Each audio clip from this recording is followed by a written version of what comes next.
O desejado de todas as nações. Capítulo 27. Podes tornar-me limpo.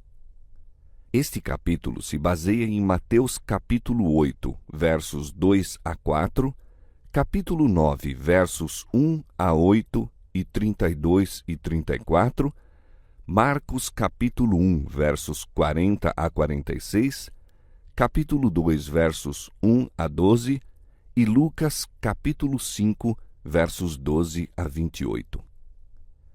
De todas as doenças conhecidas no Oriente, era a lepra a mais temida. Seu caráter incurável e contagioso, o terrível efeito sobre as vítimas, enchiam de temor os mais valorosos. Entre os judeus, era considerada um juízo sobre o pecado, sendo por isso chamada o açoite, o dedo de Deus. Profundamente arraigada, inextirpável, mortal, era tida como símbolo do pecado. A lei ritual declarava imundo o leproso. Como pessoa já morta, era excluído das habitações dos homens. Tudo que tocava ficava imundo. O ar era poluído por seu hálito. Uma pessoa suspeita dessa moléstia devia se apresentar aos sacerdotes, que tinham de examinar e decidir o caso. Sendo declarado leproso, era separado da família, isolado da congregação de Israel e condenado a conviver unicamente com os aflitos de idêntico mal. A lei era inflexível em suas exigências. Os próprios reis e principais não estavam isentos. Um monarca atacado dessa terrível moléstia tinha de renunciar ao cetro e fugir da sociedade. Separado de amigos e parentes, devia o leproso sofrer a maldição de sua enfermidade.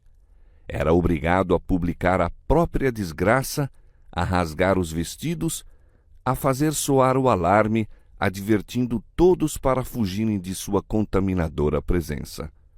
O grito "impuro! Impuro!", soltado em lamentosos tons pelo pobre exilado, era um sinal ouvido com temor e aversão. Na região do ministério de Cristo, havia muitos desses sofredores, e as novas de sua obra chegaram até eles, suscitando um lampejo de esperança.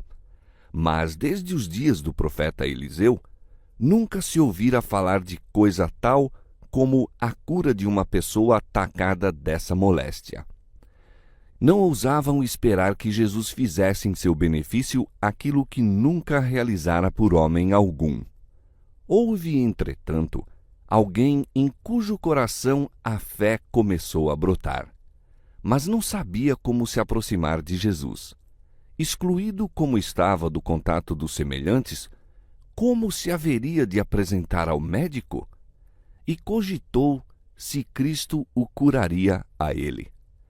Deter-se-ia para atender a uma pessoa que se julgava estar sofrendo sob o juízo de Deus?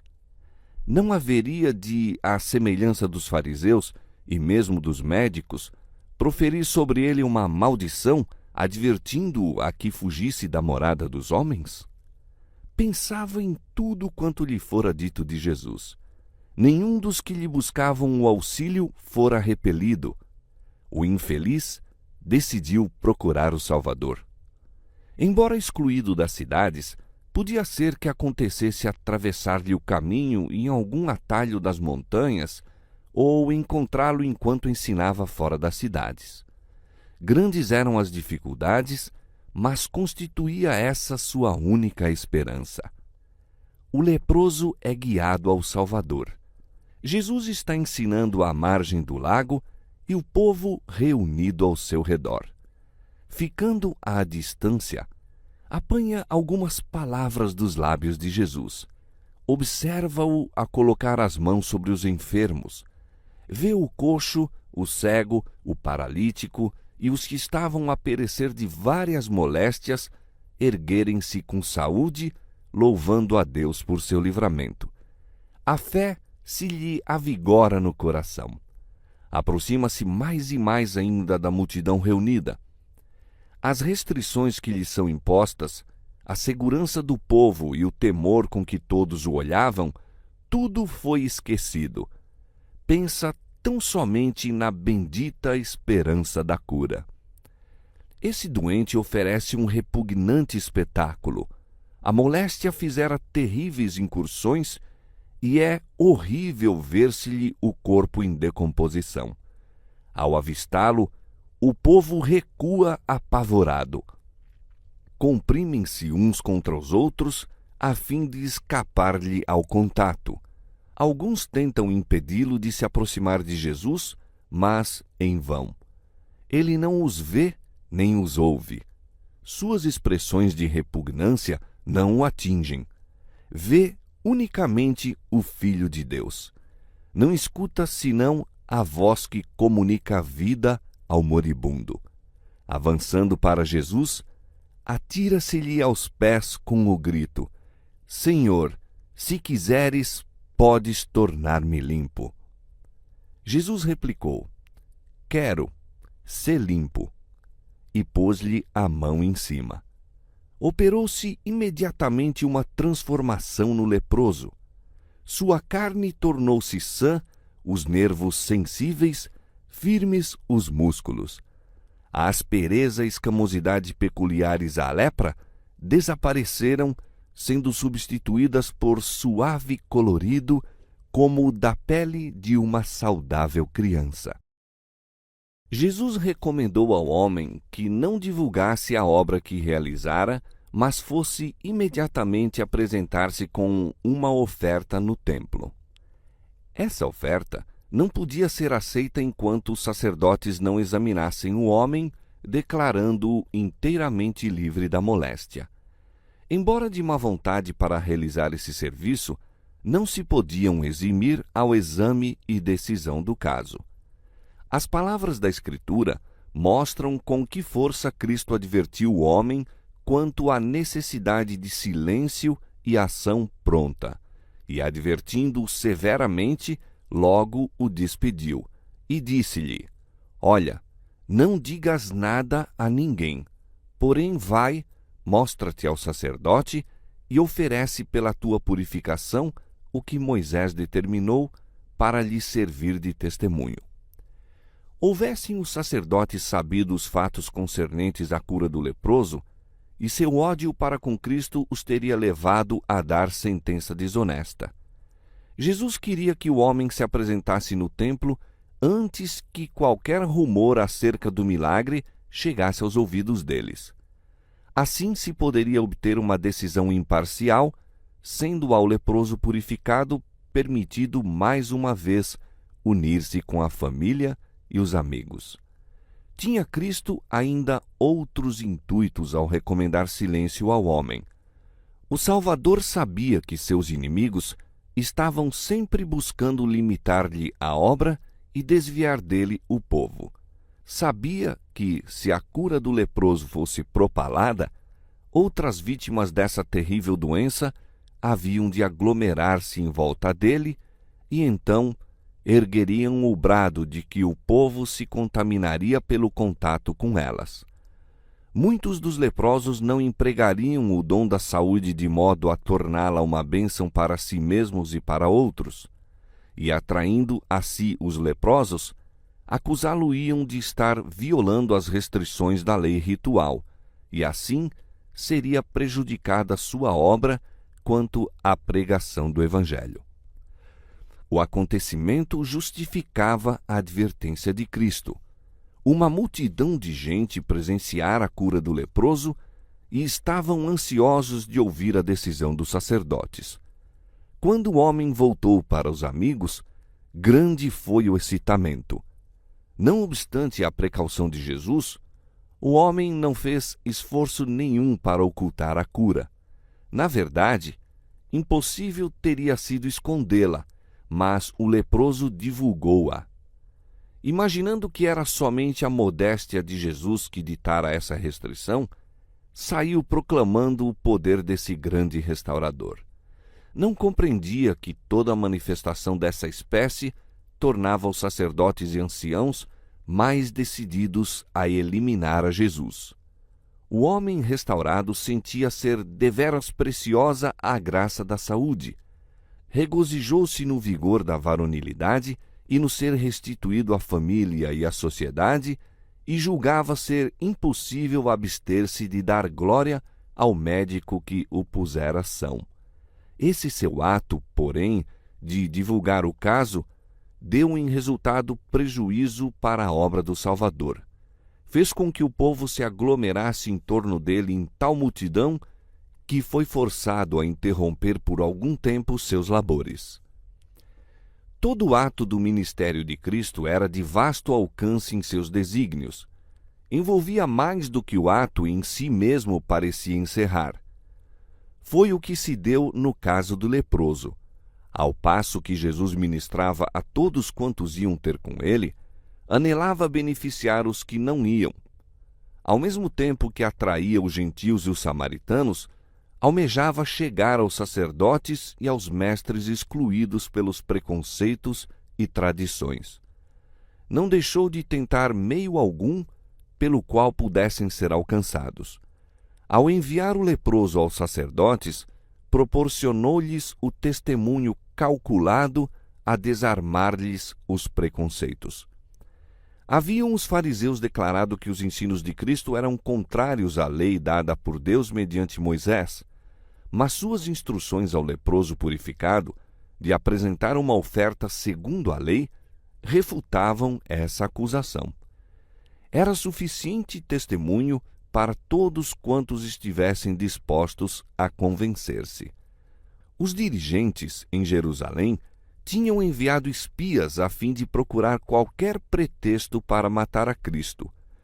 Ele respondeu apresentando-lhes uma prova de seu amor pela humanidade, seu respeito pela lei e o poder que tinha de libertar do pecado e da morte. Assim lhes deu testemunho: deram-me mal pelo bem e ódio pelo meu amor. Aquele que deu no monte o preceito: amai os vossos inimigos, exemplificou ele próprio o princípio não tornando mal por mal ou injúria por injúria, antes, pelo contrário, bendizendo. Os mesmos sacerdotes que haviam condenado o leproso ao banimento atestaram-lhe a cura. Essa sentença, proferida e registrada publicamente, constituía firme testemunho em favor de Cristo. E ao ser o homem reintegrado sadio na congregação de Israel, sob a afirmação dos próprios sacerdotes de que não havia nele vestígio da moléstia, tornou-se vivo testemunho de seu benfeitor. Apresentou alegremente a oferta e engrandeceu o nome de Jesus. Os sacerdotes estavam convencidos do divino poder do Salvador. Foi-lhes dada a oportunidade de conhecer a verdade e serem beneficiados pela luz. Rejeitada, ela passaria para nunca mais voltar. Muitos rejeitaram a luz. Ela não foi, todavia, dada em vão. Foram tocados muitos corações que, por algum tempo, não deram disso sinal.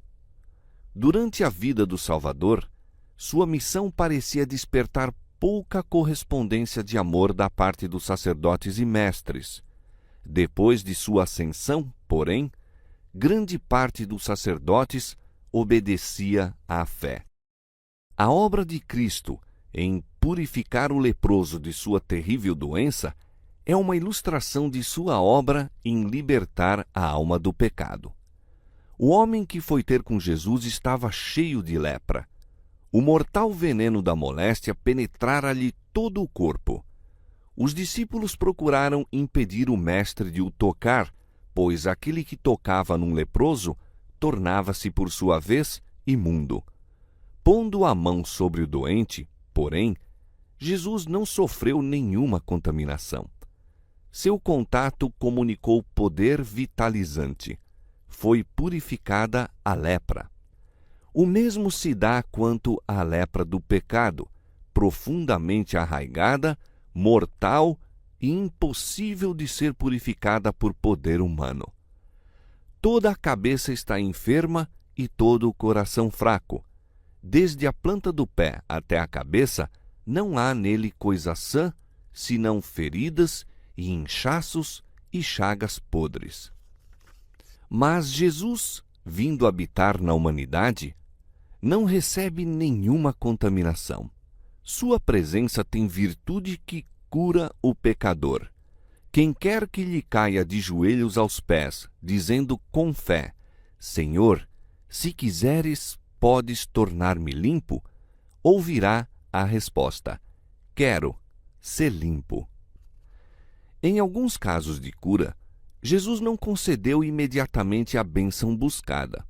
No caso da lepra, todavia, tão depressa foi feito o apelo, seguiu-se a promessa. Quando pedimos bênçãos terrestres, a resposta à nossa oração talvez seja retardada ou Deus nos dê outra coisa que não aquilo que pedimos. Não assim, porém, quando pedimos livramento do pecado. É sua vontade limpar-nos dele, tornar-nos seus filhos e habilitar-nos a viver uma vida santa. Cristo se deu a si mesmo por nossos pecados para nos livrar do presente século mau, segundo a vontade de Deus, nosso Pai. E esta é a confiança que temos nele, que se pedirmos alguma coisa segundo a sua vontade, ele nos ouve. E se sabemos que nos ouve em tudo o que pedimos, sabemos que alcançamos as petições que lhe fizemos. Se confessarmos os nossos pecados, ele é fiel e justo para nos perdoar os pecados e nos purificar de toda a injustiça. Na cura do paralítico de Cafarnaum, Cristo tornou a ensinar a mesma verdade. Foi para manifestar seu poder de perdoar pecados que o milagre se realizou. E a cura do paralítico também ilustra outras preciosas verdades. É plena de esperança e animação e, do ponto de vista de sua relação para com os astutos fariseus, encerra igualmente uma advertência. Como o leproso, esse paralítico perdera toda a esperança de restabelecimento. Sua doença era resultado de uma vida pecaminosa e seus sofrimentos amargurados pelo remorso. Por muito tempo apelara para os fariseus e os doutores, esperando o alívio do sofrimento mental e físico. Mas eles friamente o declaravam incurável, abandonando-o à ira de Deus. Os fariseus consideravam a doença como testemunho do desagrado divino e mantinham-se à distância do enfermo e do necessitado. Todavia, muitas vezes esses próprios que se exaltavam como santos eram mais culpados que as vítimas que condenavam. O paralítico achava-se de todo impotente e, não vendo nenhuma perspectiva de auxílio de qualquer lado, caíra no desespero. Ouvira então falar das maravilhosas obras de Jesus. Foi-lhe dito que outros, tão pecadores e desamparados como ele, haviam sido curados. Até mesmo leprosos tinham sido purificados. E os amigos que relatavam essas coisas animavam-no a crer que também ele poderia ser curado, caso fosse conduzido a Jesus. Desfaleceu-se-lhe, no entanto, a esperança ao lembrar-se da maneira por que lhe sobreviera a enfermidade. Temeu que o imaculado médico não o tolerasse em sua presença. Não era, entretanto, o restabelecimento físico que desejava tanto, mas o alívio ao fardo do pecado.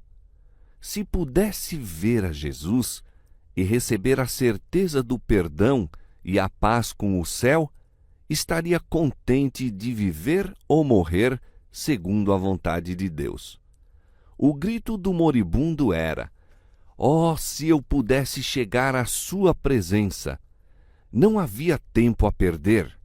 Já sua consumida carne começava a mostrar indícios de decomposição.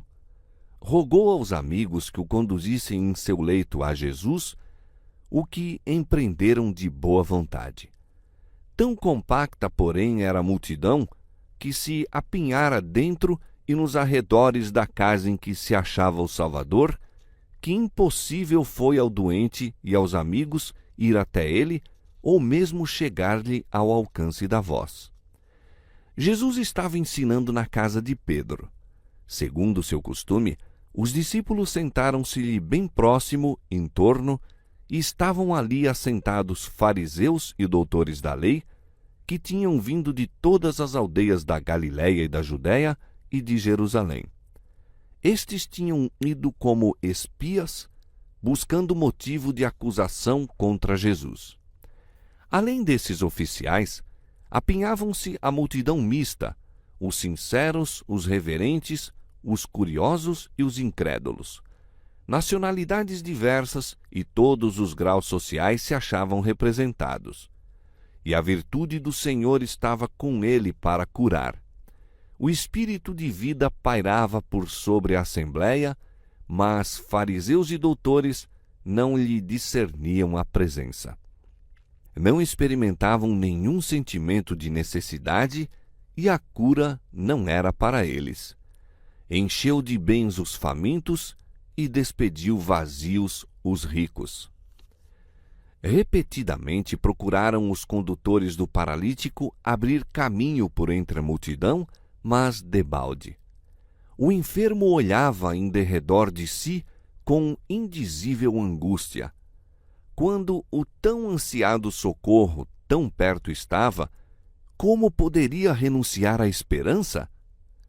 Por sugestão sua, os amigos o levaram ao telhado e, abrindo um buraco no teto, baixaram-no aos pés de Jesus. O discurso foi interrompido. O Salvador contemplou o doloroso semblante e viu os suplicantes olhos fixos nele. Compreendeu. Tinha atraído a si aquele perplexo e duvidoso espírito. Enquanto o paralítico ainda se achava em casa, o Salvador infundira-lhe convicção na consciência. Quando se arrependera de seus pecados e crera no poder de Jesus para o curar, as vitalizantes misericórdias do Salvador haviam começado a beneficiar-lhe o anelante coração. Jesus observara o primeiro lampejo de fé transformar-se em crença de que ele era o único auxílio do pecador e vira-o tornar-se mais e mais forte a cada novo esforço para chegar à sua presença. Agora, em palavras que soaram qual música aos ouvidos do enfermo, o Salvador disse: Filho, tem bom ânimo. Perdoados te são os teus pecados. O fardo de desespero cai da alma do doente. Repousa-lhe no espírito a paz do perdão, brilhando-lhe no semblante. O sofrimento físico desaparece e todo o seu ser é transformado. O impotente paralítico estava curado, perdoado o culpado pecador. A fé singela aceitou as palavras de Jesus como o favor de uma nova vida. Não insiste em nenhum outro pedido, mas queda em jubiloso silêncio, demasiado feliz para se exprimir em palavras. A luz do céu irradiava-lhe da fisionomia e o povo contemplava a cena com assombro. Os rabis haviam esperado ansiosamente a ver que faria Jesus com esse caso. Lembravam-se de como o homem apelara para eles em busca de auxílio e lhe tinham recusado esperança ou simpatia. Não satisfeitos com isso, haviam declarado que ele estava sofrendo a maldição de Deus por causa de seus pecados. Tudo isso lhes acudiu novamente à lembrança ao verem o enfermo diante de si. Observaram o interesse com que todos contemplavam a cena e experimentaram terrível temor de perder a influência sobre o povo. Esses dignitários não trocaram palavras, mas olhando-se leram no rosto uns dos outros o mesmo pensamento de que alguma coisa se devia fazer para deter a onda dos sentimentos. Jesus declarara que os pecados do paralítico estavam perdoados. Os fariseus tomaram essas palavras como blasfêmia e conceberam a ideia de apresentá-las como pecado digno de morte. Disseram em seu coração: ele blasfema. Quem pode perdoar pecados senão só Deus? Fixando sobre eles o olhar, sob o qual se acovardaram e recuaram, disse Jesus: por que pensais mal em vossos corações? Pois qual é mais fácil dizer: perdoados te são os pecados, ou dizer: levanta-te e anda? Ora, para que saibais que o Filho do Homem tem na terra autoridade para perdoar pecados, disse então ao paralítico: levanta-te, toma a tua cama e vai para a tua casa. Então aquele que fora levado a Cristo num leito, pôs-se de pé num salto com a elasticidade e o vigor da juventude. A vitalizante seiva estua-lhe nas veias. Cada órgão de seu corpo rompe em súbita atividade. As cores da saúde sucedem ao pálor da morte próxima. E levantou-se e, tomando logo o leito, saiu em presença de todos, de sorte que todos se admiraram e glorificaram a Deus, dizendo: nunca tal vimos. Ó maravilhoso amor de Cristo, inclinando-se para curar o culpado e o aflito! A divindade compadecendo-se dos males da sofredora humanidade e suavizando-os. Ó maravilhoso poder assim manifestado aos olhos dos filhos dos homens! Quem pode duvidar da mensagem de salvação? Quem pode menosprezar as misericórdias de tão compassivo Redentor? Nada menos que poder criador era necessário para restituir a saúde àquele decadente corpo. A mesma voz que comunicou vida ao homem criado do pó da terra, transmitiu-a ao moribundo paralítico. E o mesmo poder que dera vida ao corpo, renovara-lhe o coração. Aquele que na criação falou e tudo se fez, mandou e logo tudo apareceu, comunicar a vida à alma morta em ofensas e pecados. A cura do corpo era um testemunho do poder que renovara o coração. Cristo pediu ao paralítico que se erguesse e andasse, para que saibais, disse ele, que o Filho do Homem tem na terra poder para perdoar pecados. O paralítico encontrou em Cristo cura tanto para o corpo como para a alma. A cura espiritual foi seguida da restauração física. Essa lição não devia ser desatendida. Existem hoje milhares de vítimas de sofrimentos físicos, os quais, como o paralítico, estão anelando a mensagem: perdoados estão os teus pecados. O fardo do pecado, com seu desassossego e insatisfeitos desejos, é o fundamento de suas doenças. Não podem encontrar alívio enquanto não forem ter com o médico da alma. A paz que unicamente ele pode dar, comunicaria vigor à mente e saúde ao corpo. Jesus veio para desfazer as obras do diabo. Nele estava a vida, e ele diz: eu vim para que tenham vida e a tenham com abundância. Jesus é espírito vivificante e possui ainda o mesmo poder vitalizante que tinha quando na terra curava o doente e assegurava o perdão ao pecador. Perdoa todas as tuas iniquidades, sara todas as tuas enfermidades. O efeito produzido sobre o povo pela cura do paralítico foi como se o céu se houvesse aberto, revelando as glórias do mundo melhor.